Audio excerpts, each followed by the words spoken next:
بسم اللہ الرحمن الرحیم۔ السلام علیکم۔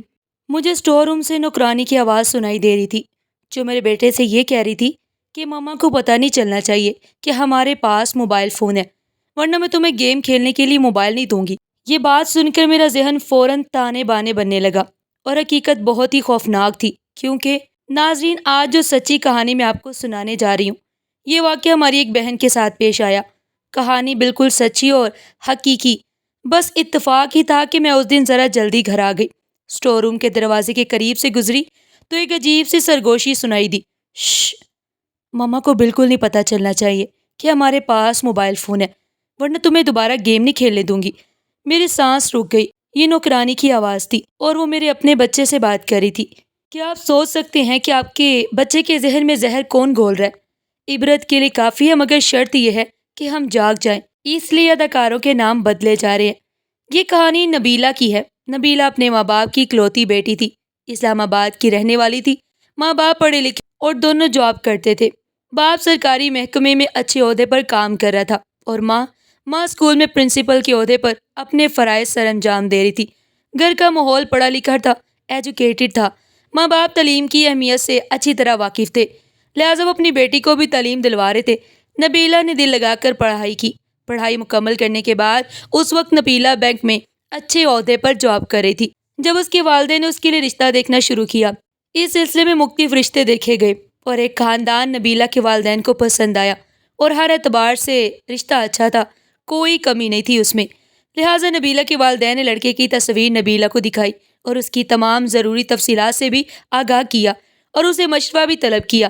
نبیلہ نے اپنے والدین سے کہا کہ جیسا وہ مناسب سمجھتے ہیں کیجیے، کیونکہ والدین کی رضا میں ہی نبیلہ کی اپنی رضا بھی شامل ہے۔ ماں باپ خوش ہو گئے، نبیلہ کے سر پر پیار دی اور پھر خدا کا نام لے کر اس رشتے کے لیے ہاں کہہ دی۔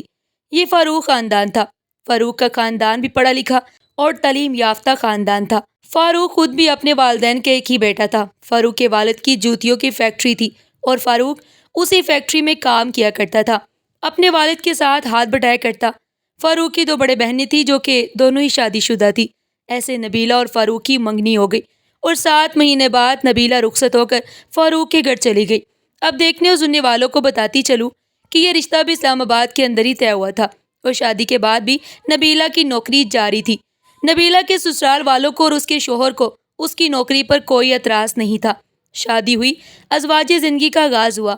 آہستہ آہستہ وقت گزرتا گیا اور جیسے جیسے وقت گزرا، دونوں میاں بیوی کی ذات ایک دوسرے کے اوپر واضح ہوئی، ایک دوسرے کی عیب اور خامیاں ظاہر ہونے لگی۔ اب نبیلہ کسی حد تک پریشان رہنے لگی تھی، کیونکہ شادی کے بعد جیسے ہی نبیلہ کے اپنی سسرالی عزیز رشتہ داروں سے رابطے بڑھے، ان کے ہاں آنے جانے لگی، تو اسے ایک عجیب سی بات کا پتہ چلا۔ اس کو پتہ چلا کہ اس کا شوہر فاروق کو کچھ دل پھینک قسم کا انسان ہے۔ فاروق کی کچھ کزن نے نبیلہ کے سامنے ہنستے ہوئے یہ بات کی کہ فاروق بھائی تو جہاں خوبصورت حسین لڑکی دیکھتے ہیں وہیں پگھل جاتے ہیں۔ نبیلہ ذرا دیکھ کر دھیان سے انہیں لگام ڈال کر رکھنا اپنے شوہر کو۔ ان لڑکیوں نے تو ہنسی مذاق میں یہ بات کہہ دی تھی، مگر نبیلہ حقیقی طور پر پریشان ہو چکی تھی اور پھر گزرتے وقت کے ساتھ ساتھ اس پر یہ مزید بات کھلتی گئی کہ واقعی اس کا شوہر دل پھینک طبیعت کا مالک ہے۔ شادی سے پہلے اس کے کئی افیئرز تھے۔ نبیلہ کی اپنی ساس کے ساتھ بھی بہت دوستی تھی۔ ایک دن باتوں باتوں میں نبیلہ نے اپنی ساس کے سامنے اس بات کا تذکرہ کیا تو انہوں نے نبیلہ کے ہاتھ پر ہاتھ رکھ کر اسے سمجھاتے ہوئے کہا، بیٹی تم فکر مت کرو، وہ سب شادی سے پہلے تھا۔ اب فاروق ایک شادی شدہ انسان ہے اور جلدی ایک بچے کا باپ بھی بننے والا ہے، تو یقیناً وہ اس طرح کی حرکتیں چھوڑ دے گا۔ نبیلہ کو اپنی ساس کی بات سن کر دلی طور پر تسلی محسوس ہوئی اور اس نے پھر آہستہ آہستہ اس بات کو اپنے ذہن سے نکال دیا، کیونکہ وہ ماں بننے والی تھی اور اب وہ ہر وقت اپنے آنے والے بچے کے بارے میں سوچتی تھی۔ ساتھ ساتھ اس کی نوکری بھی جاری تھی، لہٰذا اس کا دن بہت ہی مصروف گزرتا۔ دیکھتے ہی دیکھتے 9 مہینے کا یہ عرصہ مکمل ہوا۔ نبیلہ نے خوبصورت سے بیٹے کو جنم دیا۔ بیٹے کا نام عثمان رکھا گیا۔ وقت رفتہ رفتہ گزرتا رہا۔ نبیلہ خود بینک میں نوکری کرتی تھی۔ چھوٹے بچے کے ساتھ اب اسے مشکل پیش آ رہی تھی، مگر پھر بھی کسی نہ کسی طرح وہ مینج کر رہی تھی۔ اس طرح دیکھتے ہی دیکھتے مشکل سے ہی صحیح مگر 1 سال کا عرصہ مکمل ہو چکا تھا۔ پھر اس نے اپنے بچے کے کام کاج کے لیے ایک ملازمہ کا بندوبست کیا۔ ایک آیا رکھی گئی۔ یہ آیا کہ دیر عمر کی عورت تھی جس کا نام فوزیہ تھا۔ فوزیہ صبح 9 بجے جب نبیلہ کے آفس جانے کا وقت ہوتا تو ان کے گھر آ جایا کرتی اور دوپہر 2 بجے تک وہیں رہتی۔ بچے کو سنبھالتی، اس کو نہلاتی، اس کے کپڑے دھوتی اور اس کے دیگر ضروری کام سر انجام دیتی۔ اسے دیر عمر ملازمہ فوزیہ نے تقریباً 1 سال تک نبیلہ کے بیٹے عثمان کو سنبھالا، مگر جیسے جیسے عثمان بڑا ہو رہا تھا وہ بھاگ دور کرتا تو وہ فوزیہ سے سنبھالا نہیں جا رہا تھا۔ فوزیہ خود دیر عمر کی بھاری جسم کی مالی خاتون تھی، اسے عثمان کے پیچھے ویسے چستی اور پھرتی سے بھاگا نہیں جاتا جس طرح عثمان خود سارے گھر میں بھاگتا پھرتا۔ عثمان کبھی سیڑھیاں چڑھ جاتا، کبھی باہر گلی میں نکل جاتا، کبھی چیز لینے کے لیے تنگ کرتا۔ یہ سب فوزیہ کے بس سے باہر تھا، لہٰذا اس نے ایک دن نبیلہ سے معذرت کر لی۔ اب عثمان کی آیا فوزیہ جا چکی تھی۔ نبیلہ کو ایک دفعہ پھر سے پریشانی کا سامنا تھا۔ اس دفعہ اس نے پھر سے بچے کی آیا کے لیے تلاشی شروع کر دی، مگر اس بار اس کے ذہن میں یہ بات واضح طور پر تھی کہ بچے کی آیا کسی نوجوان عورت کو رکھنا چاہیے جو کہ بھاگ دوڑ کر بچے کے تمام کام سر انجام دے سکے۔ 2-3 ملازمہ کو اسی سلسلے میں گھر پر بلایا گیا۔ ان کا انٹرویو نبیلہ نے خود کیا اور پھر ان میں سے ایک لڑکی نورین کو منتخب کر لیا۔ نورین دبلی پتلی 30 سال کی خاتون تھی، لمبا قد تھا، پرکشش رنگت تھی، اور پھر اگلے دن سے ہی نورین عثمان کی دیکھ بھال کے لیے نبیلہ کے گھر پر آنے لگی۔ نبیلہ کے وہم و گمان میں بھی نہیں تھا کہ یہ اس کے بچے کی نوکرانی اس کے گھر کی بنیادیں ہلا دے گی۔ نورین کو آتے ہوئے تقریباً 15 سے 20 دن ہی گزرے تھے جب نبیلہ کو پتہ چلا کہ نورین ایک طلاق یافتہ لڑکی ہے۔ نبیلہ کے پاس زیادہ وقت نہیں ہوتا تھا کہ وہ بیٹھ کر دوسروں کے ساتھ باتیں کرے یا ان کے گھروں کے مسائل ڈسکس کرے۔ 2 بجے بینک سے واپس آتی اور پھر تقریباً 9:30 بجے تک نورین نبیلہ کے گھر سے چھٹی کر جاتی تھی۔ نورین کو نبیلہ کے گھر میں کام کرتے ہوئے تقریباً 6 سے 7 مہینے کا عرصہ گزر چکا تھا کہ اسی دوران ایک عجیب سا انکشاف ہوا۔ اس دن نبیلہ کی طبیعت کچھ ٹھیک نہیں تھی، اس لیے وہ بینک سے جلدی گھر واپس آ گئی۔ آتی وہ واش روم میں گھس گئی۔ اس کی طبیعت خراب تھی اور اسے وامٹنگ ہو رہی تھی تو واش روم میں گھس گئی۔ واش روم کے اندر کھڑے کھڑے اسے اسٹور روم سے کچھ آوازیں سنائی دی۔ یہ نورین کی آواز تھی جو اس کے بیٹے سے بات کر رہی تھی۔ وہ کہہ رہی تھی، دیکھو مما کو پتہ نہیں چلنا چاہیے کہ میرے پاس موبائل بھی ہے، ورنہ میں تمہیں گیم کھیلنے کے لیے موبائل نہیں دوں گی۔ یہ بات سن کر نبیلہ حیران رہ گئی، اپنی بیماری کو بھول گئی اور سوچنے لگی کہ یہ ہو کیا رہا ہے۔ نبیلہ فوراً باتھ روم سے نکلی اور اسٹور روم میں نورین کے سر پر جا پہنچی۔ نبیلہ کو ایسے اچانک اپنے سر پر دیکھ کر نورین گھبرا گئی۔ موبائل اس کے ہاتھ میں تھا۔ نبیلہ نے اسے سنبھلنے کا موقع نہیں دیا اور آگے بڑھ کر موبائل چھین لیا۔ فوراً نبیلہ نے اس کے موبائل کی چیکنگ شروع کر دی اور پھر ایک سے بڑھ کر ایک ہولناک انکشافات ہونے لگے۔ واٹس ایپ پر صرف ایک نمبر ایڈ تھا اور وہ تھا نبیلہ کے شوہر کا۔ کال لاگ میں صرف ایک نمبر پر کال کی گئی اور وہ تھا نبیلہ کے شوہر کا۔ نبیلہ حیران رہ گئی، یہ نوکرانی اس کے گھر کو دیمک کی طرح چاٹ رہی تھی اور نبیلہ بے خبر تھی۔ نبیلہ نے فوراً اس فون کو دیوار پر دے مارا اور فون کو چکنا چور کر دیا۔ نبیلہ نے اپنے بیٹے کا بازو پکڑا اور اسے کمرے میں لے گئی۔ بیٹے کو اندر بٹھا کر ٹی وی پر کارٹون لگا کر دیا اور خود ساس سسر کے پاس آ کر انہیں ساری بات بتا دی۔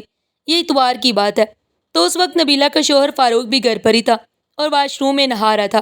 وہ جیسے ہی واش روم سے باہر آیا، اس کے والد نے اسے لاؤڈ میں آواز دی کہ باہر آ کر میری بات سنو۔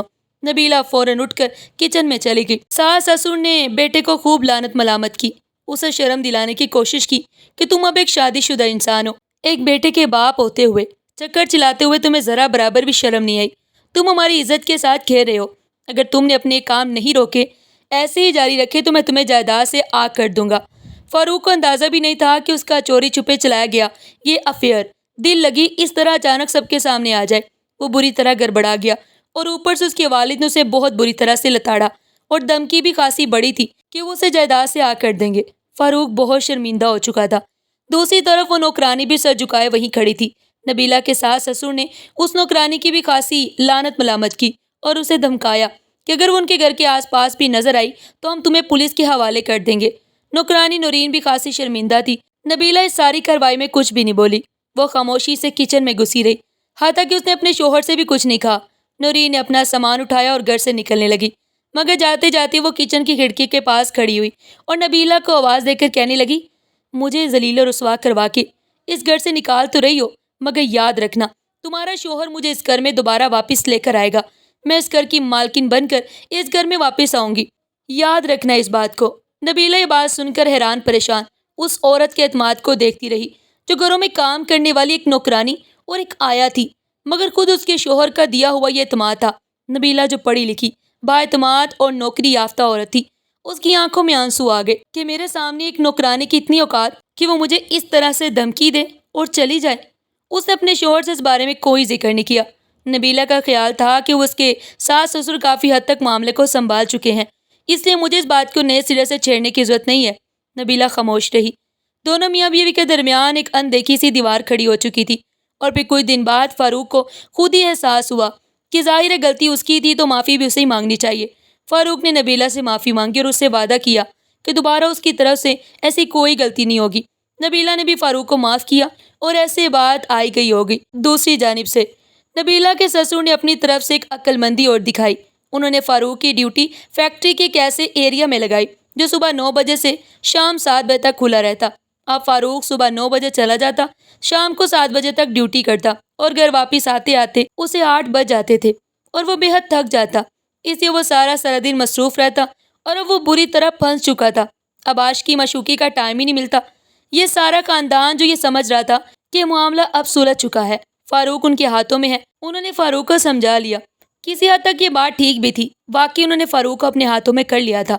انہوں نے ایک طرح سے فاروق کو فیکٹری میں پھنسا دیا، کاموں میں پھنسا دیا، مگر پورا خاندان اس بات کو فراموش کیے بیٹھا تھا کہ دونوں میاں بیوی کے درمیان معاملات ٹھیک ہو گئے ہیں۔ فاروق فیکٹری میں زیادہ مصروف ہو گیا، اس کو وقت نہیں ملتا، اور یہی ان کی کوشش تھی کہ فاروق کو اتنا مصروف کر دیا جائے کہ اسے اس طرح کی فضولیات کے لیے وقت ہی نہ ملے، اور یہ واقعی ایسا ہی ہوا۔ مگر یہ لوگ نورین کو فراموش کر بیٹھے۔ وہ تو فارغ تھی، عشق کا بھوت اس کے سر پر بھی چڑھ کر ناچ رہا تھا، اور پھر ایک دن ایسا آیا جس نے اس پورے خاندان کو ہلا کر رکھ دیا۔ ایک ایسا واقعہ رونما ہوا جس کے بارے میں کبھی کسی نے سوچا تک نہیں تھا کہ کبھی ایسا بھی ہو سکتا ہے۔ اس دن فیکٹری میں فاروق سے ملنے کے لیے کوئی عورت پہنچی۔ چوکیدار نے انٹرکام پر فاروق کو بتایا کہ آپ سے ملنے کے لیے کوئی عورت آئی ہے۔ وہ اپنا نام نہیں بتا رہی، وہ کہہ رہی ہے کہ مجھے فاروق صاحب سے ملنا ہے۔ فاروق اس وقت ورکرز کے ساتھ میٹنگز پہ مصروف تھا۔ فاروق نے کہا اسے دفتر میں بٹھاؤ، میں آ رہا ہوں۔ 10-15 منٹ بعد وہ میٹنگ سے فارغ ہوا، دفتر میں پہنچا اور یہ دیکھ کر حیران رہ گیا کہ سامنے نورین بیٹھی تھی۔ فاروق اسے دیکھ کر ایک پل کے لیے حیران ہو گیا۔ اس کا وجود بتا رہا تھا کہ کوئی گڑبڑ ہے، اور پھر نورین نے خود اپنے منہ سے اس بات کا اعتراف کیا۔ وہ فاروق کو دیکھتی ہی کھڑی ہو گئی اور کہنے لگی میرے ساتھ شادی کرو۔ فاروق نے فوراً نفی میں سر ہلا دیا۔ نورین نے سر لہجے میں کہا جانتی ہوں میں تمہارے بچے کی ماں بننے والی ہوں، اس سے پہلے کہ ساری دنیا کو اس بات کی خبر ہو اور میرے منہ پر کالک ملی جائے تمہیں مجھ سے نکاح کرنا ہوگا۔ فاروق نفی میں سر ہلاتے ہوئے کہنے لگا یہ نہیں ہو سکتا، میرے گھر والے مجھے گھر سے نکال دیں گے، جائیداد سے آگ کر دیں گے، میں تو سڑک پہ آ جاؤں گا، میں تو ذلیل و خوار ہو جاؤں گا۔ نورین بلند آواز میں کہنے لگی اچھا تمہیں اپنی فکر ہے کہ تم سڑک پر آ جاؤ گے، اور جو کالک و رسوائی میرے منہ پر ملی جائے گی اس کا کیا؟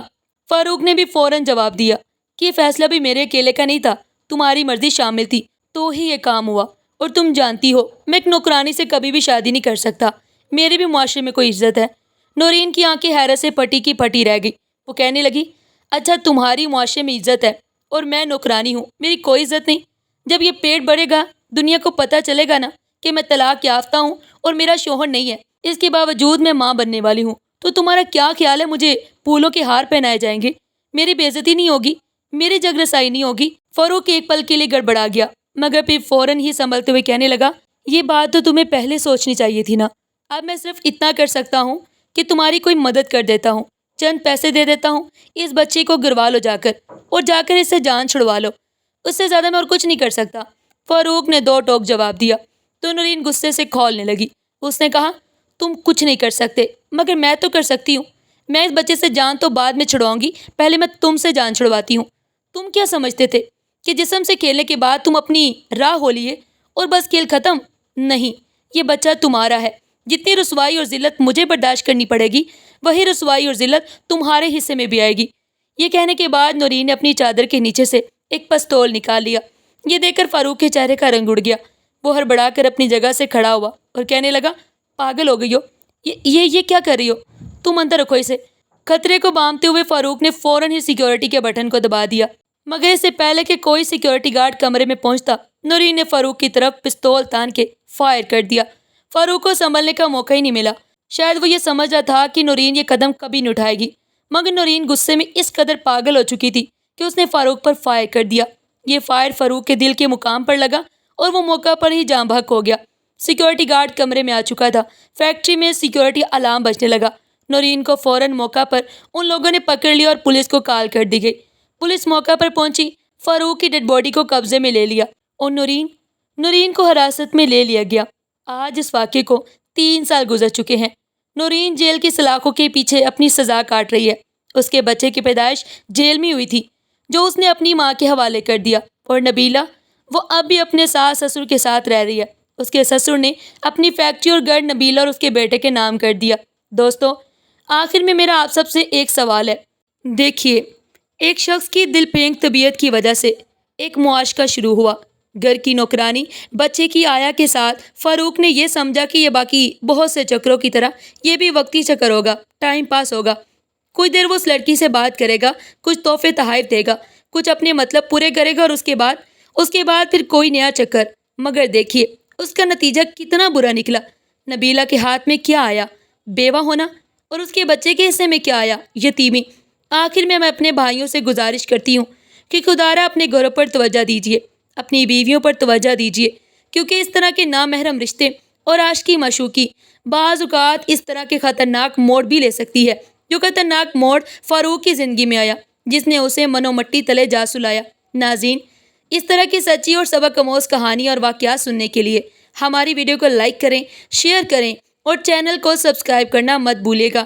تب تک اپنا اور اپنے پیاروں کا بہت سارا خیال رکھیے گا۔ شکریہ۔ اللہ حافظ۔